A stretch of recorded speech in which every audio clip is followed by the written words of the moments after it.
그 무렵 예수님께서는 갈릴레아에 가기로 작정하셨다.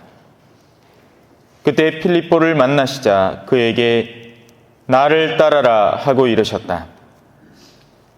필립보는 안드레아와 베드로의 고향인 벳사이다 출신이었다. 이 필립보가 나타나엘을 만나 말하였다. 우리는 모세가 율법에 기록하고 예언자들도 기록한 분을 만났소. 나자렛 출신으로 요셉의 아들 예수라는 분이시오. 나타나엘은 필립보에게 나자렛에서 무슨 좋은 것이 나올 수 있겠소 하였다. 그러자 필립보가 나타나엘에게 와서 보시오 하고 말하였다. 예수님께서는 나타나엘이 당신 쪽으로 오는 것을 보시고 그에 대하여 말씀하셨다. 보라, 저 사람이야말로 참으로 이스라엘 사람이다. 저 사람은 거짓이 없다. 나타나엘이 예수님께 저를 어떻게 아십니까? 하고 물으니 예수님께서 그에게 필립보가 너를 부르기 전에 내가 무화과 나무 아래에 있는 것을 내가 보았다 하고 대답하셨다. 그러자 나타나엘이 예수님께 말하였다. 스승님은 하느님의 아드님이십니다. 이스라엘의 임금님이십니다. 예수님께서 나타나엘에게 이르셨다. 내가 무화과 나무 아래에 있는 것을 보았다고 해서 나를 믿느냐? 앞으로 그보다 더 큰 일을 보게 될 것이다. 이어서 그에게 또 말씀하셨다. 내가 진실로 너희에게 말한다. 너희는 하늘이 열리고 하느님의 천사들이 사람의 아들 위에서 오르내리는 것을 보게 될 것이다. 주님의 말씀입니다.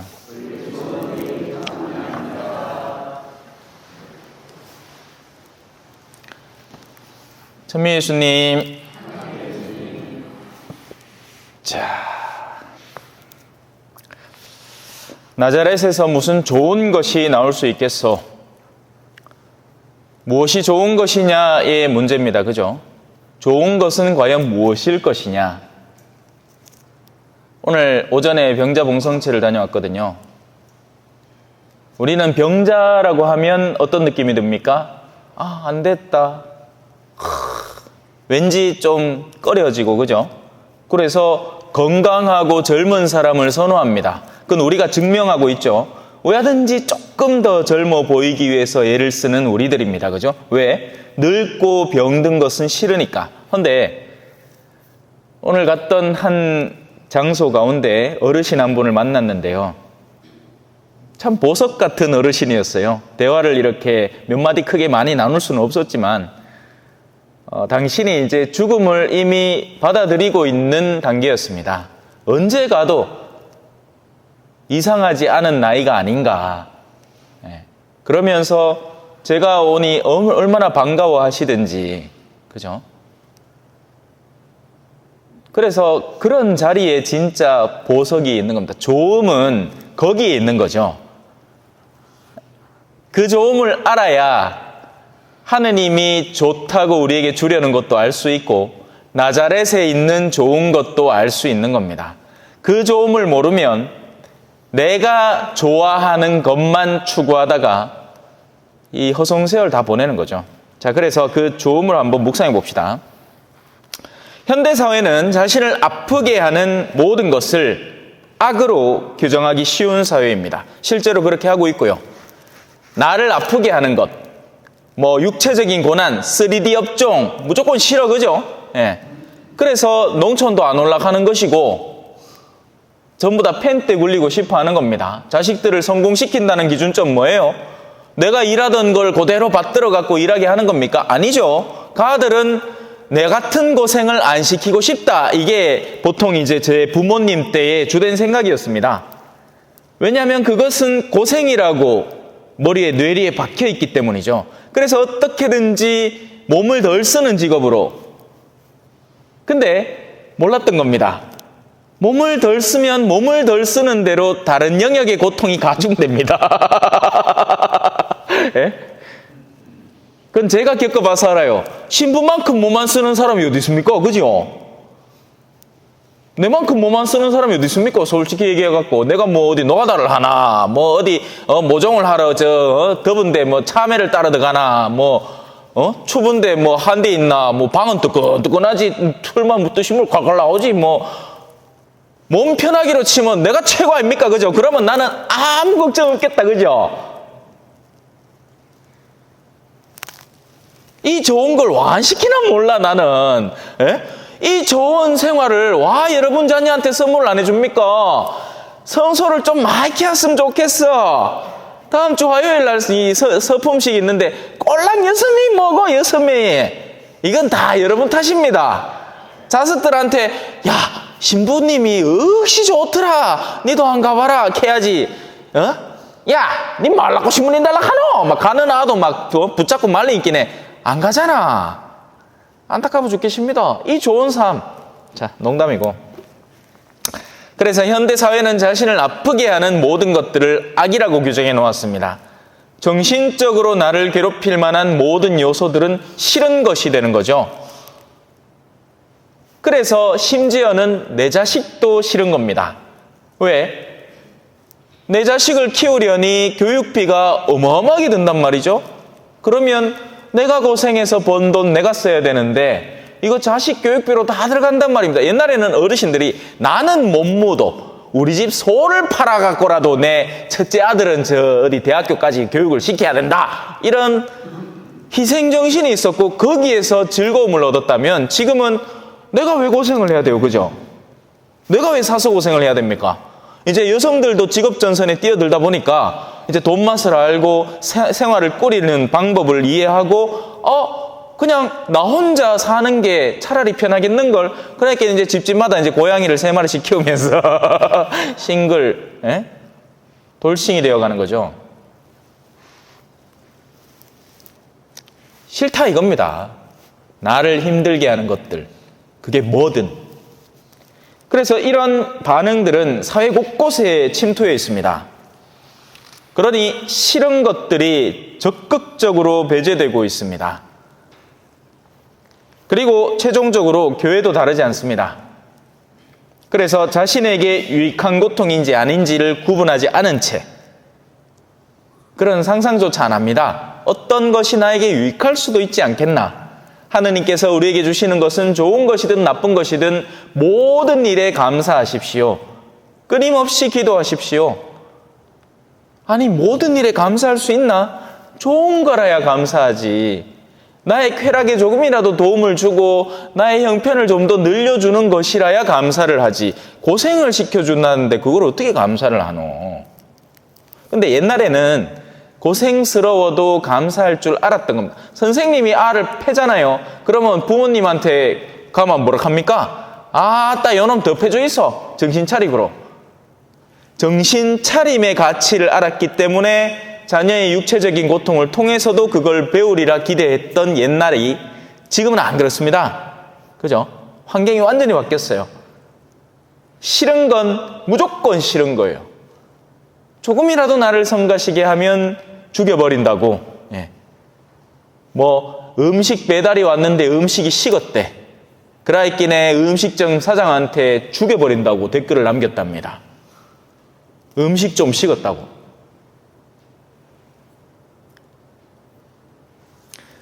선교지에서는 이 시골에 들어가서 이제 음식을 내주면요.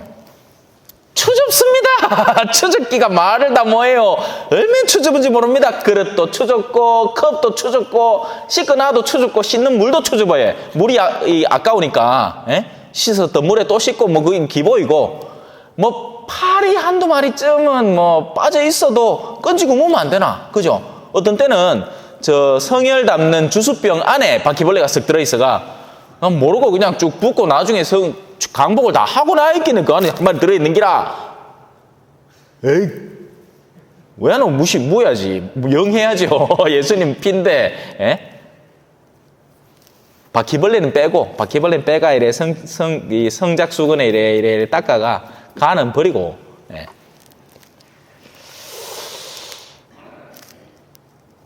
그래서 어떤 것이 진정으로 나를 좋게 하는 것인지, 어떤 것이 진정으로 나를 나쁘게 하는 것인지, 구분을 해야 되겠죠. 진정한 의미의 악이라는 것은 간단합니다. 어렵지 않아요. 우리를 참된 선에서 떼어놓는 것이 악입니다. 너무 간단하죠? 예. 그래서 여기서 이제 하나의 문제가 생기는 게 뭐냐? 1차적으로는 겉으로 좋은 외양을 지니고 있을 수 있습니다. 마치 사기꾼 같은 거죠. 사기꾼이 처음부터 우리한테 다가올 때 내 네 돈 다 빼먹기다 하고 막 도망가뿐 끝이잖아. 근데 아니란 말이야. 처음에 올 때는 막 온갖 복장은 또 복장대로 막 멋지게 차려입고는 밴들밴들하게 해가 경로당에 와갖고 아이고 우리 어르신들 요즘 많이 힘드시죠? 제가 어깨 좀 풀어드릴게요. 막 개삼에 노곤노곤하게 만들어 놓고는 사실 제가 요즘 형편이 너무 힘든데 요거 건강식품 세트 하나만 사주시마. 근데 그 세트가 얼마라? 100만 원이래. 200만 원이래. 근데 원가는 얼마겠어요? 한 만 원 될까? 어르신들 후려치는 거죠. 근데 처음에는 와갖고 막 간이고 쓸개고 다 빼줄 듯이 그래 하는 겁니다. 빛의 천사를 가장한 악마가 되는 거죠. 그래서 아무리 겉으로 좋은 외양을 지녔어도 참된 선에서 우리를 떼어놓는 것이면 악입니다. 이 조금의 더 먼 시선을 유지를 해야 식별을 할 수 있죠. 이게 좋은 건지 나쁜 건지. 또 반대로 겉으로는 우리에게 고통을 주는 것처럼 보이나 우리를 궁극의 선으로 데려가는 것이면 선인 겁니다. 그래서 우리 교회는 십자가를 보고 반복해서 보게 만들고 그 십자가를 선으로 받아들이게끔 하는 겁니다. 하지만 어때요? 힘든 건 너무 싫죠? 예. 얼마 전에도 저를 찾아오신 분이 한 분 계세요. 대구에서 자기 차가 있는 것도 아니야. 의에 찾아갖고 오셨어. 그래서 갈 때는 내가 안 돼가 모셔다 드렸습니다. 풀어놓는 이야기가 책 한 권입니다. 뭐 자세한 얘기는 할 수 없으니까. 하지만 십자가를 지고 계신 어르신인 거죠. 그래서 그 십자가를 끌어안고 내가 나아갈 때 나에게 주어질 영원 안에서의 상급은 어마어마할 겁니다. 하지만 그 영원 안에서의 상급이라는 감각이 살아있을 때 가능한 이야기죠. 그게 아니면 내가 이 고생을 왜 해야 하는지 도무지 모르겠습니다. 밖에 안 되는 거예요. 자, 예수님이 공생활을 하고 계실 당시에 누룩이 가득한 바리사이들과 율법학자들, 여기서 말하는 누룩이라는 것은 허영과 교만을 의미합니다. 사람이 왜 그렇잖아요. 겸손한 사람은 딱 보면 압니다. 겸손한 사람은 가식이 없고 그냥 진솔하게 자기 가진 걸 고스란히 드러내면서 사는 사람이에요. 그런데 허영과 교만이 가득한 사람은 어때요? 뺀들뺀들합니다. 자기 말고는 주변이 다 알로 있어요. 엄청 교만합니다. 예. 그래서 그런 사람은 앞에서 얘기를 해도 내 말이 안 들어먹힌다는 게 눈에 보일 정도입니다. 앞에서는 하고 듣고는 앉았지만 그건 그냥 하나의 신용일 뿐 마음속에 반발심과 거부감이 고스란히 얼굴로 드러납니다. 숨길 수가 없거든요. 겸손한 사람은 그야말로 순응적이고 이 모든 것을 끌어안는 성모님의 마음을 갖고 있습니다. 그래서 이 누룩이 가득한 바리사회와 율법학자들, 그들에게 예수님이 어떤 존재였습니까? 너무너무 싫고 거추장스러운 존재였습니다. 자기들을 속속들이 밝혀버리니까 자기들이 감추고 싶은 영역을 막 까발려서 그 수치를 드러내니, 그죠? 너희는 저 가식적인 인간들처럼 기도하지 마라. 그들은 동네 어귀에 가서 치렁치렁한 옷을 입고 온 동네 사람들 다 보라는 듯이 양팔을 벌리고 기도를 한다. 너희는 그러지 마라. 너희는 보이지 않는 하느님께 골방에 들어가서 기도할 줄 알아라.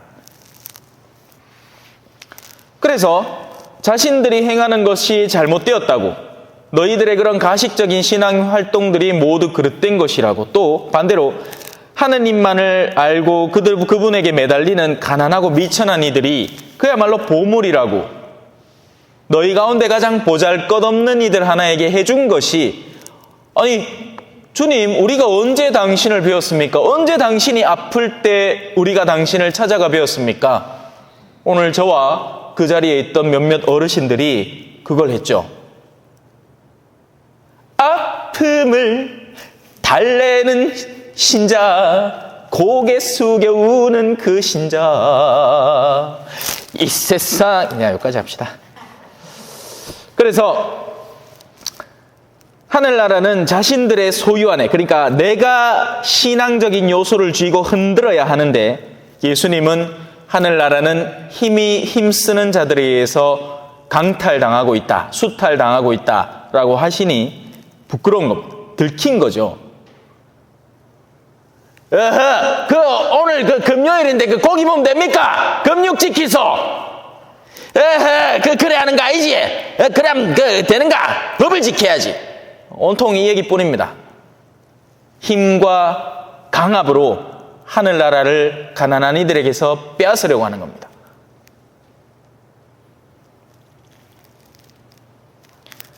그래서 그들은 예수님을 뭘로 규정했느냐?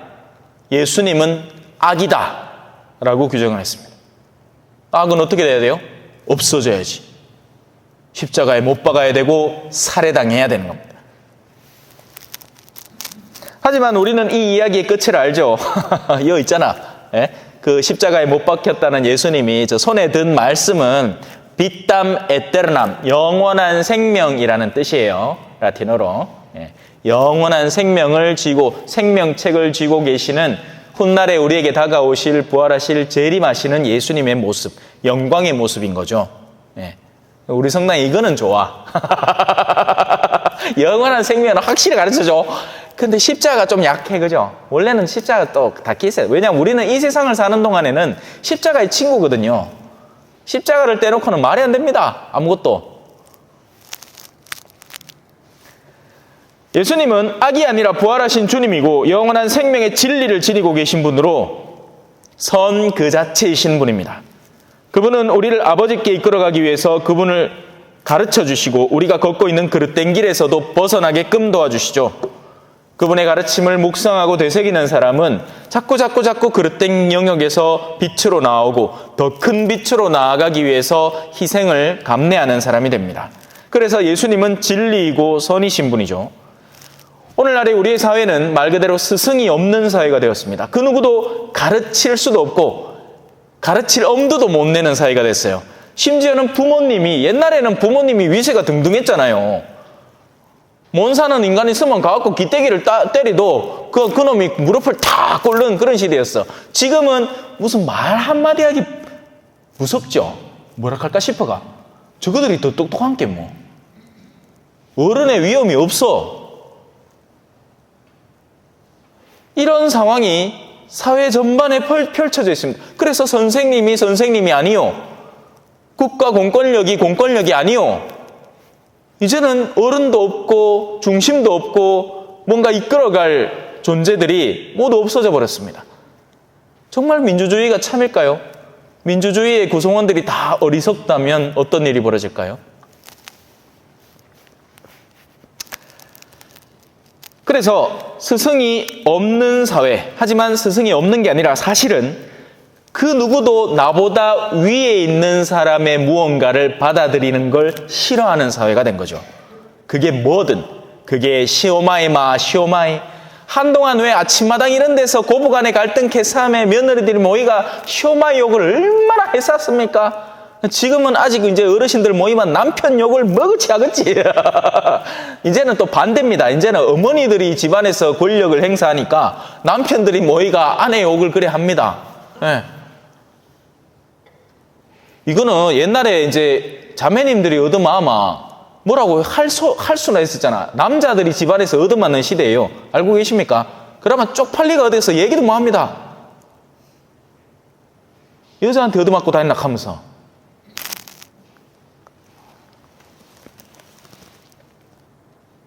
그래서 내 위의 존재를 내가 인정하게 되면 그로부터의 가르침이 전달될 것이고 그 가르침은 나의 현재 상태를 어떻게든 변화시키려고 할 것이고 그것은 나에게 성가시고 아픈 일이 됩니다. 그래서 어떻다? 싫어요. 싫습니다. 나는 편안하게 살고 싶어요. 내가 지금까지 살아온 그대로 아무것도 변화시키지 않은 채 살고 싶습니다. 그런데 어쩐답니까? 예수 그리스도는 우리를 자꾸 당신의 아버지께로 이끌어가려고 하고 내가 지금 안정적으로 추구해 놓은 세상의 틀을 깨려고 하고 변화시키려고 하니까요.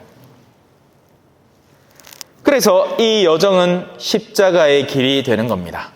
부활의 길이지만 그 동전 양면 같은 거죠. 한 책에는 부활이라고 적혀 있는데 뒤집으면 십자가가 돼버립니다. 똑같은 거예요. 지상 생활 동안에는 십자가인 거고 영혼에 들어가면 부활의 기쁨이 되는 겁니다. 그래서 부활의 기쁨을 진정으로 찾는 이는 십자가를 사랑해야 하는 거죠. 그래서 웬만한 사람들은 이 십자가의 여정을 쉽게 선택하지 못합니다. 다들 도망가죠. 꽁무니를 빼고 도망가는 경우들이 너무나 많습니다. 하지만 모든 이가 그렇지는 않습니다. 다행히. 그 가운데에서 깨어있는 이들이 있으니 진리의 향기를 맡고 참된 선이 어디 있는지를 알아서 그리로 향해서 날아가는 사람이 있습니다. 사람이 날 수는 없잖아요. 그죠? 사람은 걸을 수밖에 없지만 은총에 힘입을 때 날 수 있게 됩니다. 우리 비행기 타면 날잖아요. 그죠? 성령에 힘입으면 사람이, 영혼이 날아오릅니다. 날아본 사람은 압니다. 못 날아보면 야, 니 비행기 그 진짜 있는 건 맞나? 갈까이가 옛날에 동네 아들끼리, 그죠? 누가 수영 잘하노? 물개냐? 수영 선수 있잖아. 뭘 바다를 건너고 헤엄을 쳤다니, 어쩌니, 조련. 맞죠? 그래서 비행기 안 타보면 비행기가 어떤지도 모르고 실제 사람이 기계장치를 타고 뜰 수 있는지 없는지 모릅니다. 마찬가지로 성령을 타고 날아본 사람이면 성령의 힘이 우리의 영혼을 천상으로 데려갈 수 있다는 것을 이해할 수 있게 되죠.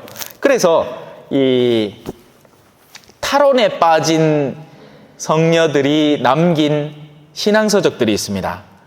대표격이 이제 십자가의 길, 십자가의 성요한, 그리고 예수의 대데레사, 영혼의 성, 이런 분들은 탈원에 빠졌단 말이에요. 이게 무슨 말이냐? 영혼이 날았단 말입니다. 근데 우리로서는 도저히 이해가 안 되죠. 그래서 오늘 복음도 이해가 안 되는 거예요. 니 봤다. 뭔 소리를 하십니까, 예수님? 예수님 당신은 여기 계속 계셨고 내가 그까지 가갖고 가를 불러왔는데 당신은 여기 근처도 안 왔는데 어느 나무 아래 내가 어떻게 있는지를 어떻게 하셨습니까? 당신은 정말 예언자시군요. 그까 놀라나. 낸자 대마 하늘 문이 열리고 그 사다리로 천사들이 오르내리는 걸 보게 될 거다. 그리고 너희도 직접 그 사다리를 타고 영원으로 치솟아 올라갈 거다. 그때는 얼마나 놀랄라고 그러노. 지금부터 마음의 준비를 단디 해놔라. 왜? 우리는 올라갈 사람들인께. 오늘 우리가 방문했던 그 어르신 같은 분들은 하느님이 언제고 가자 요세피나야 카마 예 하더라고. 아이고 얼마 전에는 내가 이래 눈을 감고 피나나이 아이고 이제 가나보다 싶었는데 아이대요. 그 말 듣고 좀 웃겼습니다. 그래가 아이고 막 어르신 좀만 기다리소. 하느님이 정하신 때에 데리고 가겠지요. 가있기네. 수긍을 하시더라. 얼마나 아름다운 이야기입니까? 그죠?